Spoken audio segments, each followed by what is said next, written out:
day I just got myself this groovy new smartphone. And you know, I haven't had a phone call on it yet, but I'm getting all these messages, including a few from my girlfriend. Let me hit you with these real quick. I am eating an apple. It's so...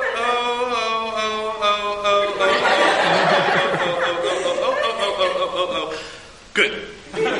Exclamation point, exclamation point, exclamation point. Okay, cool, she's eating an apple. Very excited, awesome, you know, keeping the doctor away, right? Okay, here's another one. OMG, just saw a pic of a kitty in a teacup. It's so...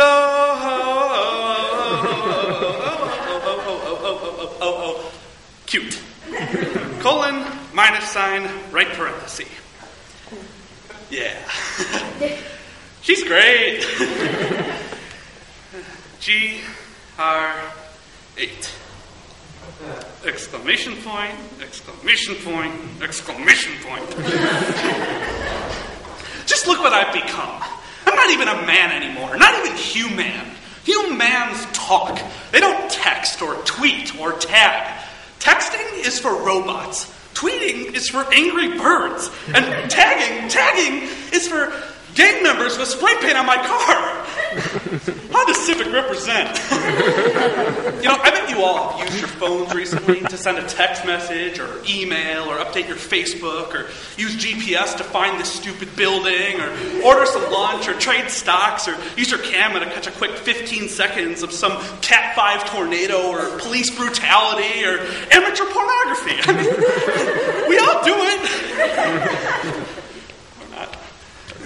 But I bet one thing you guys don't use your phone as is a telephone. Face it, the phone call is dead. Wired magazine reported in September 2011 that all these new mediums of communication have completely crowded out the phone call, leaving us in a voiceless world. This transition affects us all, myself included, who have let the phone call kick the bucket on our watch. So first, we'll dial up the reasons why we've hung up on the phone call, pick up on the effects of this loss, and click over to some solutions to keep the phone call up.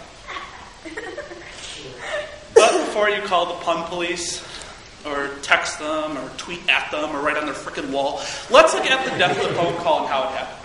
According to Nielsen, in April 2011, the average number of phone calls made each year and their duration is shrinking. My mom told me she used to spend all night talking on the phone, falling asleep and getting wrapped up in the cord. Whatever that is. But 10 years ago, the average phone call lasted only 8 minutes. In 2005, it lasted only 3 minutes. Now, the average phone call lasts about a minute and a half. Finally, Kyle, you can last longer than the average phone call. Not that I would know or anything. It's not like I've spent most weekends for the last 9 months in a hotel room with them. Anyways, people just aren't talking as much as they used to. Back in the day, like the 90s, when your parents called to talk, you'd actually pick up. You'd regret it, and you'd spend every second trying to make up some lame excuse, like, oh, my pet goldfish, Steve, is drowning, or on fire, or barking at the mailman, just to get off the phone. But conversation was actually had. How did this change happen, though? Simply put, it's easy to let the phone call get smothered by text messaging, email, Facebook, MySpace, Google+, and Twitter. They all supposedly accomplish the same thing and can be found on the very same device. Why would I spend 5 minutes making a phone call when I could communicate the same information 7 different ways in half the time while playing words with friends, ordering Jimmy John for lunch, and updating my fantasy football team? You know the most underrated feature on your phone? Caller ID. You know who's calling before they know you know who's calling. You know, remember before caller ID when you actually had to answer the phone with a question? Example. Hello? Oh, hi, Grandma. Now it's like, oh, Grandma! Ignore. Before caller ID, we had to pick up and had to have a conversation. So we've all but abandoned the phone call, but let's look at the actual harms of this change. First, tweeting, Facebooking, and texting are taking a toll on the literacy rates of younger generations.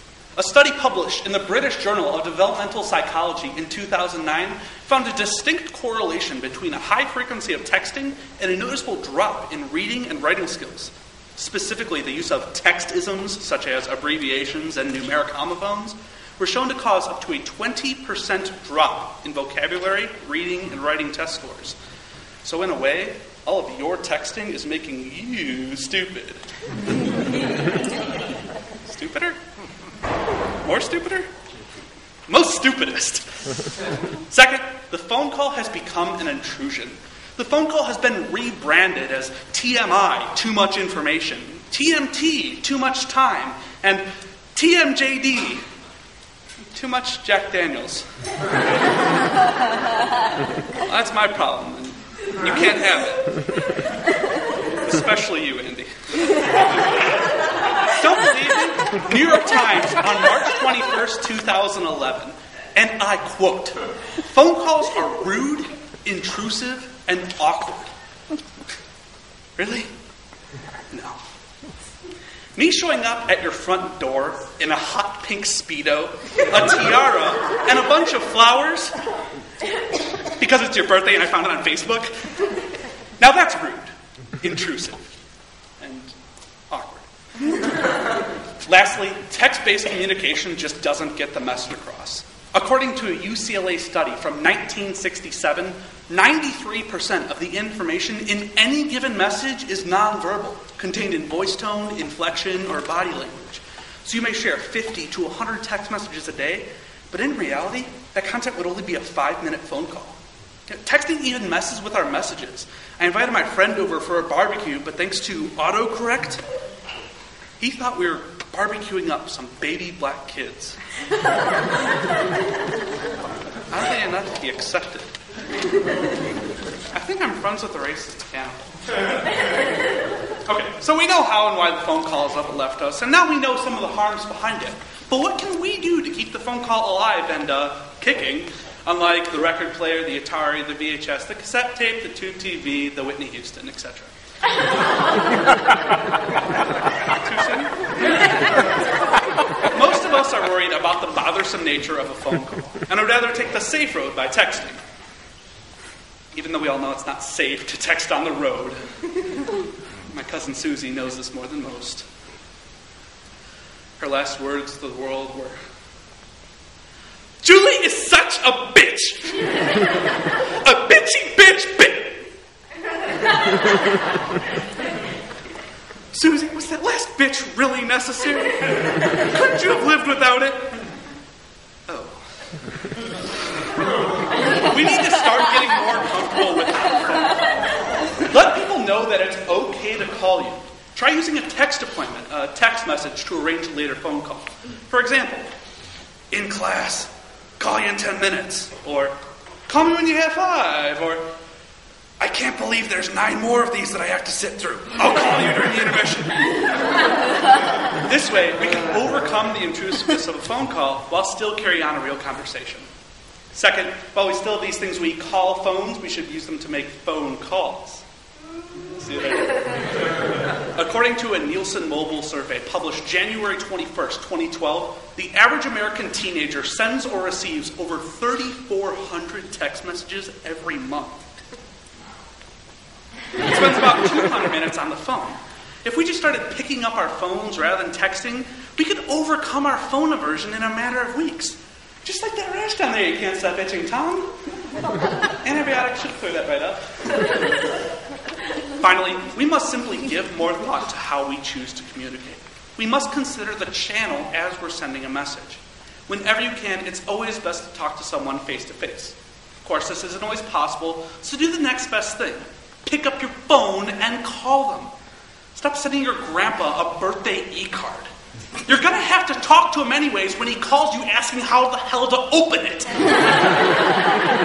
Sometimes, though, we just don't have time for a phone call. In these occasions, go ahead and send out a text or two, but do so in moderation.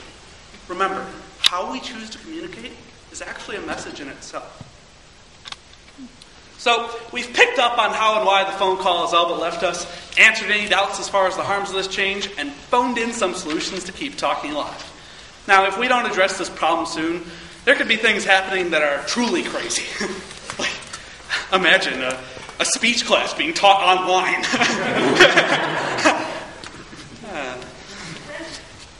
Oh, sorry, it's my girlfriend again. No, picture messages, didn't even get to that.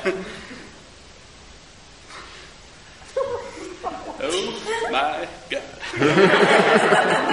That is not a kitty in a teacup.